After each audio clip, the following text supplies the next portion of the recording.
at one point in time, I changed my training first thing in the morning to training on the lunch hour to actually training right after work.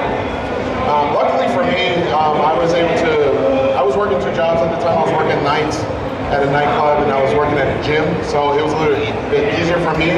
But I would probably say if you can go on your lunch hour, it'd probably be better. But if you can't, I would say right after work, because even though it's power hour at the gym, to me it's going to give you more motivation to stay in there, because you're going to find guys in a similar situation that you can train with, and that gym is going to be packed. So for me, I always like going to a gym that's kind of packed, because it brings a lot of positive energy.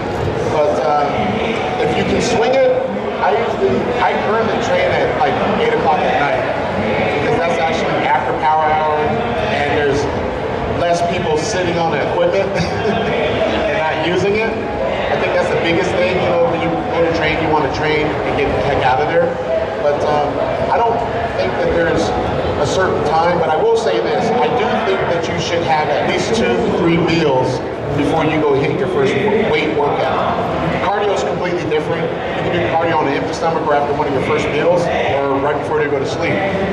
But I truly think that you should have at least 2 to 3 meals, solid ones, not just shakes, before you go train. And then one more thing, how often do you do ab workouts? Like, do you do ab workouts all the time? Do you hear about people that do it after a workout, or do you do it once or twice a week?